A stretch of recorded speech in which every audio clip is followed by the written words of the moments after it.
ठीक है, तो लास्ट क्लास में हम लोगों ने डी ब्रोगली हाइपोथेसिस किया था।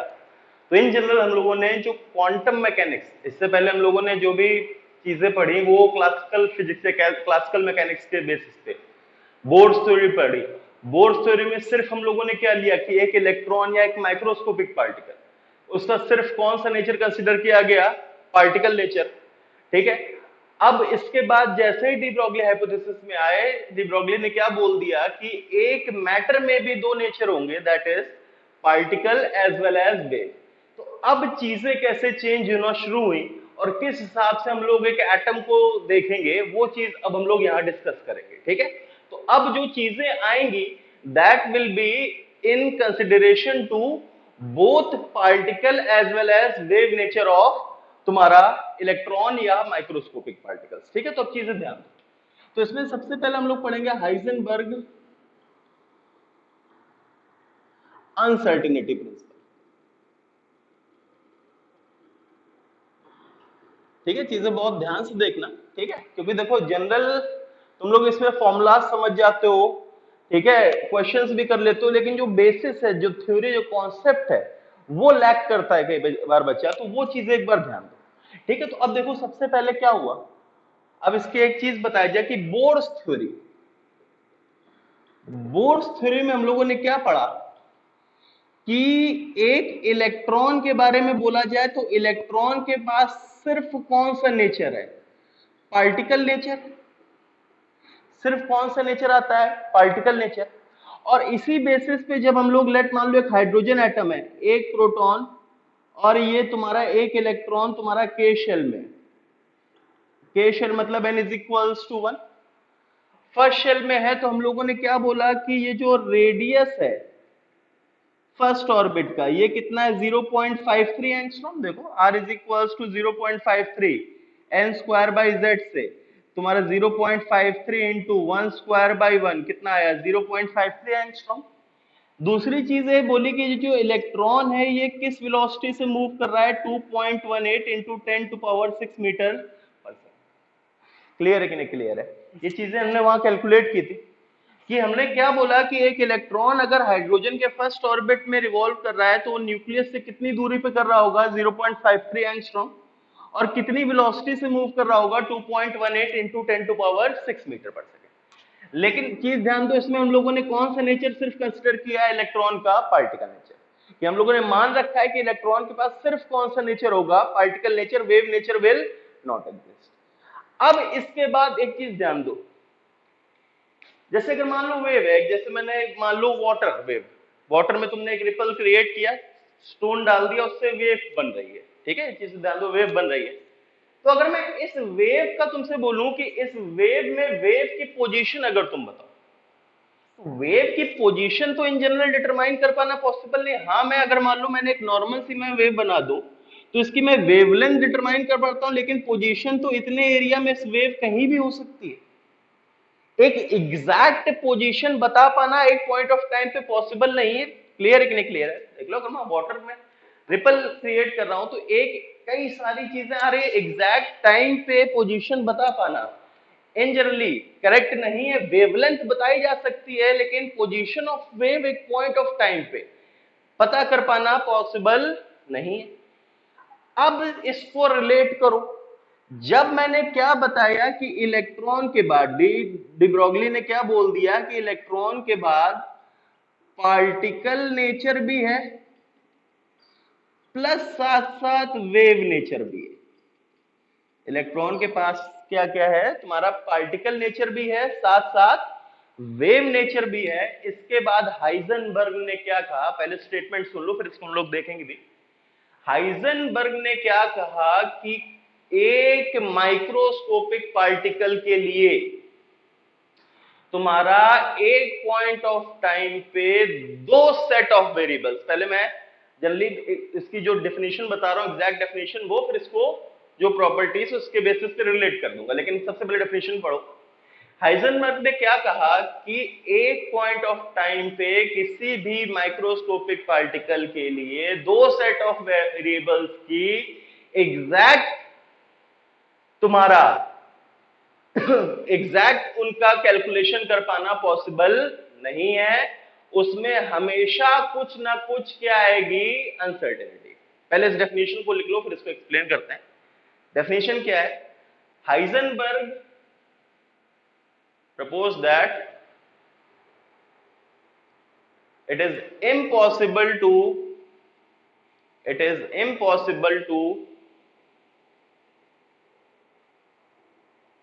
accurately calculate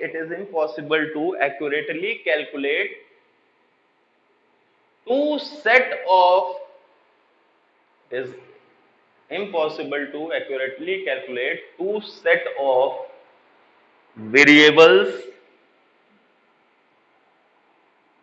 for a given microscopic particle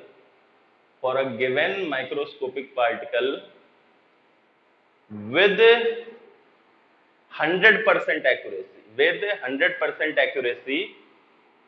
full stop. There will always be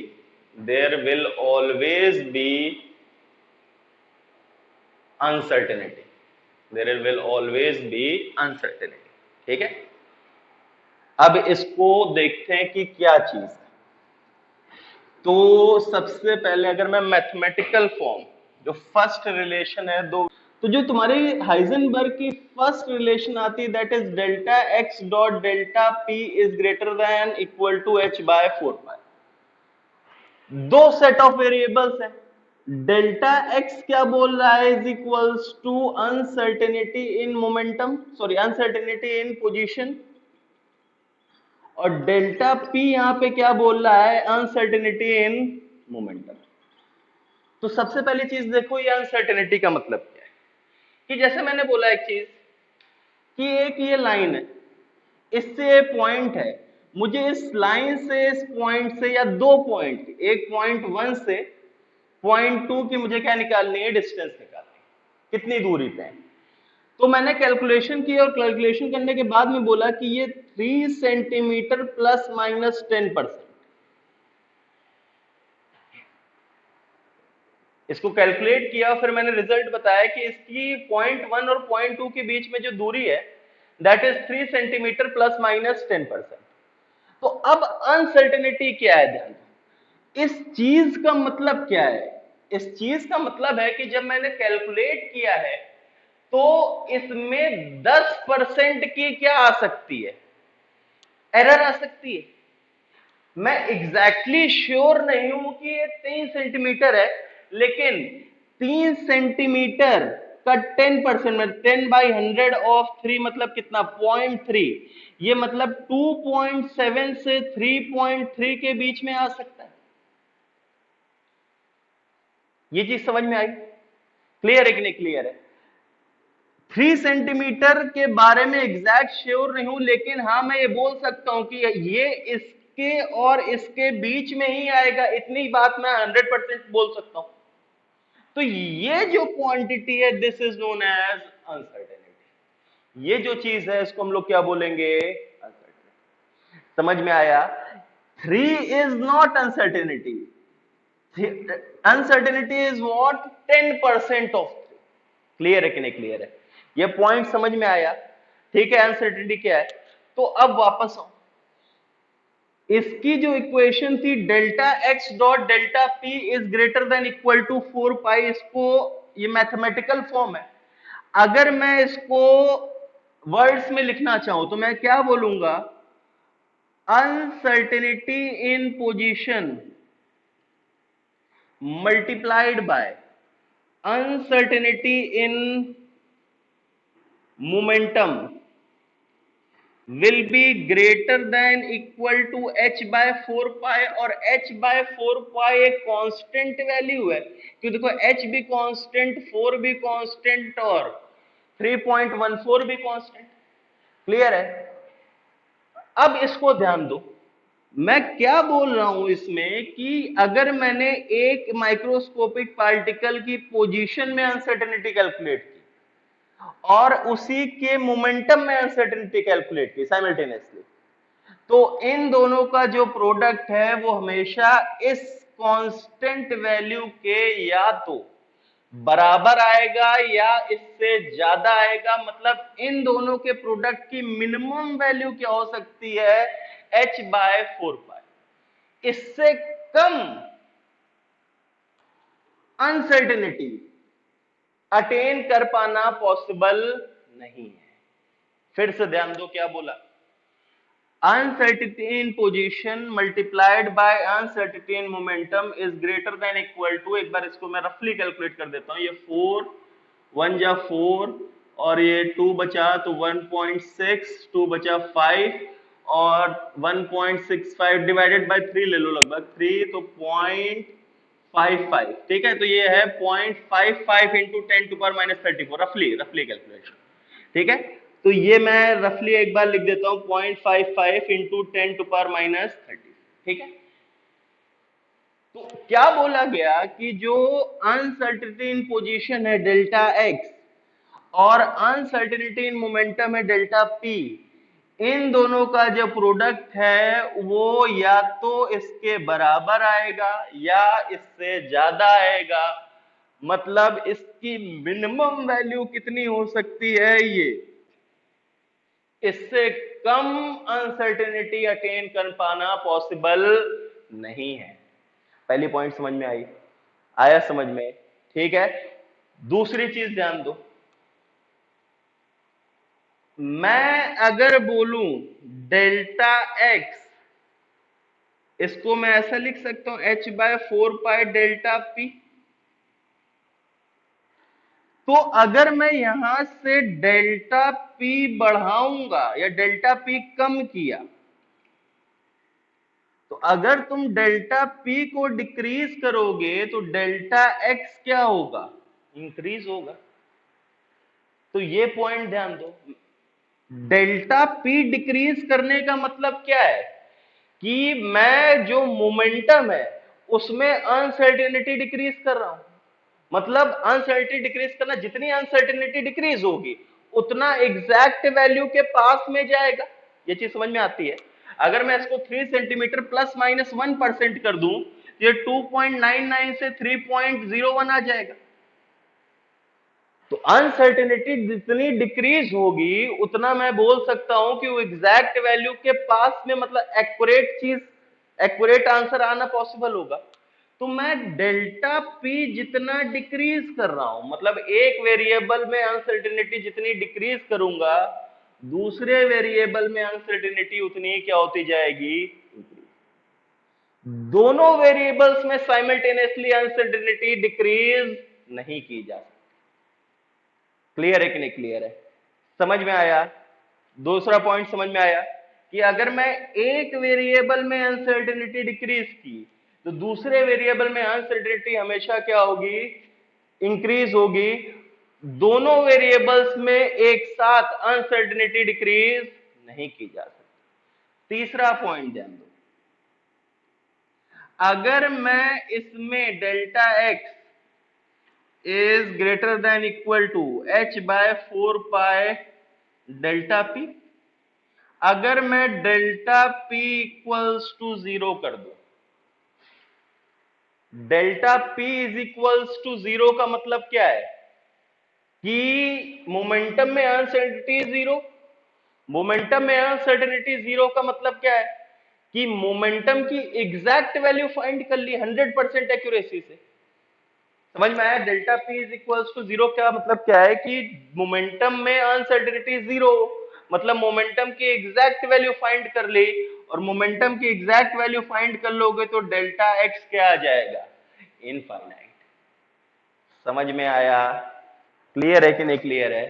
अगर तुम एक वेरिएबल में अनसर्टेनिटी 0 कर दे रहे हो तो दूसरे वेरिएबल की अनसर्टेनिटी क्या आ जाएगी, इनफाइनाइट, मतलब उसकी तुम वैल्यू एग्जैक्ट फाइंड ही नहीं कर सकते। समझ में आया। तो ये हाइजेनबर्ग अनसर्टेनिटी प्रिंसिपल है कि दो वेरिएबल्स में जो अनसर्टेनिटी है वो मिनिमम में एक वैल्यू के बराबर आएगी या उससे ज्यादा आएगी, पहला पॉइंट। दूसरा, एक वेरिएबल में अनसर्टेनिटी तुम कम कर रहे हो तो दूसरे की ऑटोमेटिकली क्या होगी, इंक्रीज होगी, और तीसरा पॉइंट, अगर एक वेरिएबल की अनसर्टेनिटी तुम 0 बोलते हो तो दूसरे वेरिएबल की अनसर्टेनिटी क्या हो जाएगी? इनफाइनाइट। क्लियर है कि नहीं क्लियर है? समझ में आया? इतना नोट करो, फिर इसके बाद आगे। तो अब जो रिलेशंस हमारे कोर्स में आते हैं, जो न्यूमेरिकल्स आते हैं, वो करना सीखते हैं। तो पहले जो रिलेशंस है वो ध्यान दो। पहली रिलेशन तो हम लोगों ने पढ़ी, delta X dot delta P is greater than H by 4 pi. अब सेकेंड रिलेशन ध्यान दो, P इज इक्वल्स टू, मैं क्या लिख सकता हूं, एम वी। तो डेल्टा P यहां से is equals to delta M V. M तो कांस्टेंट रहेगा हमेशा, एक माइक्रोस्कोपिक पार्टिकल, तो एम कांस्टेंट है, तो ये क्या बन गया? M delta V. तो अगर मैं इसको रखूं तो delta X dot M delta V is greater than equal to H by 4 pi. तो सेकेंड रिलेशन तुम्हारी आती है delta X dot delta V is greater than equal to H by 4 pi. ठीक है? डेल्टा एक्स यहां पे क्या represent कर रहा है? Uncertainty in position. Delta we क्या रिप्रेजेंट कर रहा है? Uncertainty in velocity. Delta P यहां पे क्या रिप्रेजेंट कर रहा है? Uncertainty in momentum. ठीक है? मोस्ट ऑफ द टाइम्स, लगभग 95% ऑफ द टाइम्स तुम्हारी इन दोनों रिलेशन से ही क्वेश्चन आता है। एक और कभी कभी पूछ दिया जाता है, तो ध्यान दो, लेमडा इज इक्वल्स टू क्या होता है? H upon M V. तो यहां से मैं v इज इक्वल्स टू क्या बोलूंगा? H upon M lambda. तो अगर मैं dv बोलूं तो ये क्या आ जाएगा? माइनस, देखो dx अगर मैं निकालूंगा तो h by m 1/λ d lambda.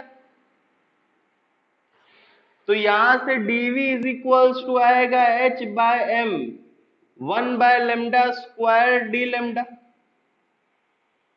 ठीक है? तो यहां से तुम्हारा क्या आता है? Delta v is equals to h by m 1/λ² delta lambda.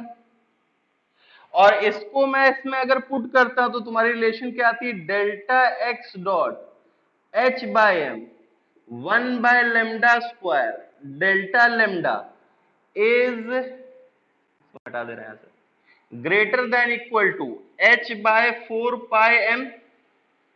H गया, एम गया, तो यहां से तुम्हारा आ गया delta X dot delta lambda is greater than equal to λ² by. ठीक है?